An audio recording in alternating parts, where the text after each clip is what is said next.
안녕하세요. 오늘은 여러분께서 보내주신 자료들이죠.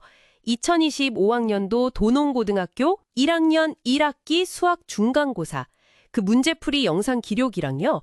또 전문 강사분의 시험 분석 블로그 글 이 두 가지를 가지고 좀 깊이 파고 들어보겠습니다. 네, 반갑습니다. 이 시험이 어떤 특징이 있었는지, 또 어떤 점을 좀 중요하게 봐야 할지 같이 이야기 나눠보면 좋겠네요. 맞아요. 그래서 이 시험의 특징, 주요 문제 유형, 난이도 가통을 좀 알아보고 여러분 학습 전략에 도움이 될 만한 걸 찾아보는 게 저희 목표입니다. 고등학교 수학시험, 그 본질을 좀 같이 들여다보는 시간이 됐으면 합니다. 네, 좋습니다. 자, 그럼 먼저 시험의 큰 그림부터 좀 볼까요?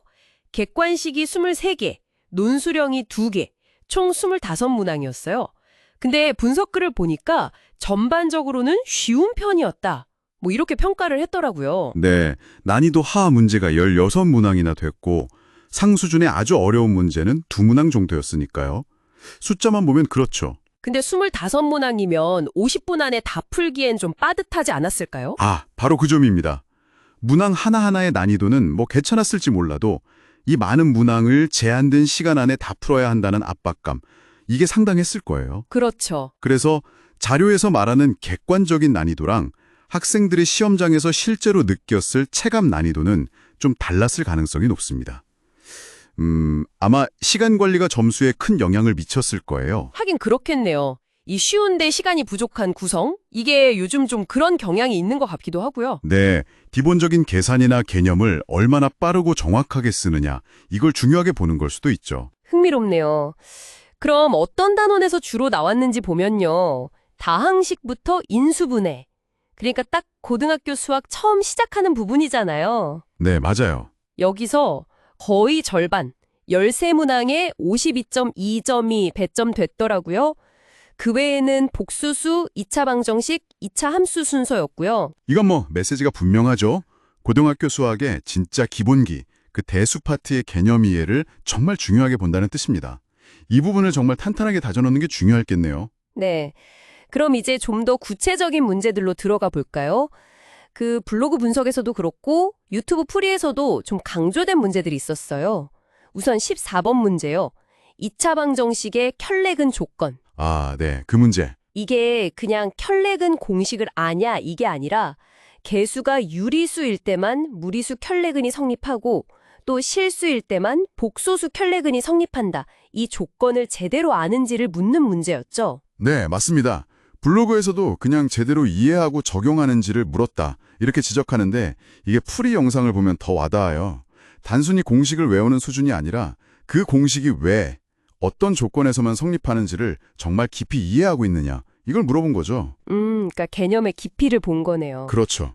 게다가 시간도 없는데 그 조건을 놓치지 않고 정확하게 또 빠르게 적용해야 하니까 쉽지 않았을 수 있어요. 개념 깊이랑 적용 능력을 동시에 본 거죠. 또 하나 중요했던 게 나머지 정리 관련 문제들인 것 같아요. 문제가 여러 개 나왔던데요. 19번이나 21번 같은 건 그래도 좀 교과서적인 기본적인 유형에 가깝다고 분석됐고요. 네, 기본적인 문제 해결 능력을 체크하는 문제들이었죠. 근데요, 객관식 마지막 두 문제, 22번하고 23번, 이건 얘기가 좀 다릅니다. 그 고난도 문제 2개요? 네, 분석을 보니까 이게 각각 2020년 6월 그리고 2022년 9월 고1 전국 모의고사 기출문제를 변형한 거더라고요. 소위 말하는 킬러 문항 역할을 한 거죠. 여기서 상위권 변별력을 확보하려고 한 것 같아요. 모의고사 기출 변형이었군요. 네, 특히 그 23번 풀이를 보면 이게 그냥 나머지 정리만 알아서는 안 되고 복소수 근의 성질, 그러니까 허근이죠. 허근 성질이랑 근과 계수의 관계까지 다 복합적으로 활용해야 풀 수 있었어요. 꽤 깊이 있는 이해를 요구한 거죠. 상당히 복합적인 문제였네요. 네. 근데 또 재밌는 건 모의고사 문제를 그냥 그대로 낸 게 아니라 핵심 아이디어는 가져오되 숫자나 이런 걸 좀 바꿔서 변형했다는 거예요. 이건 단순히 기출문제 답만 외운 학생은 걸러내고 문제 해결 과정 자체를 이해했는지를 보겠다는 의도가 좀 보이죠. 그렇군요. 그 외에도 20번 문제처럼 2차 방정식이랑 부등식을 연결하는 유형이라든지 아니면 특정 참고서, 마플 시너지 557번이랑 유사한 문제가 나왔다는 언급도 있었고요.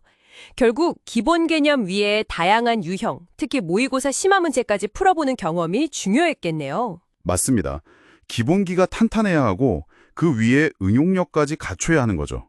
근데 진짜 놀라운 건 문제 배치 순서예요. 보통은 쉬운 거부터 어려운 거 순서잖아요. 그렇죠. 대부분 그렇죠. 근데 이 시험은 제일 어려운 객관식 두 문제가 맨 마지막 22번, 23번에 있었다고요. 이거 순서대로 풀다가 시간 없어서 그냥 찍거나 놓친 학생들 꽤 있었겠는데요. 바로 그 점입니다. 이게 바로 시험 운용 전략이 얼마나 중요한지를 딱 보여주는 거예요.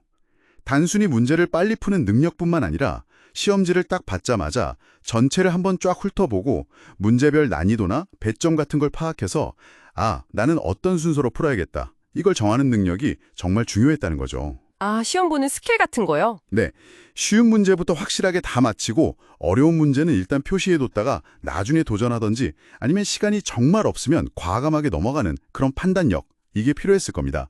정말 아는 것만큼이나 시험 치는 기술이 중요했던 시험이라고 할 수 있어요. 네, 정리를 좀 해보죠. 오늘 살펴본 도농고 수학시험, 일단 기본적인 개념 이해를 충실하게 물어보는 문제들이 많았지만 동시에 모의고사 기출을 바탕으로 한 고난도 문항으로 변별력도 확보하려고 했다. 네, 그렇죠. 그리고 무엇보다 25문항이라는 적지 않은 문항수 때문에 시간 관리가 정말 중요했던 시험이었다. 이렇게 요약할 수 있겠네요. 네, 정확합니다.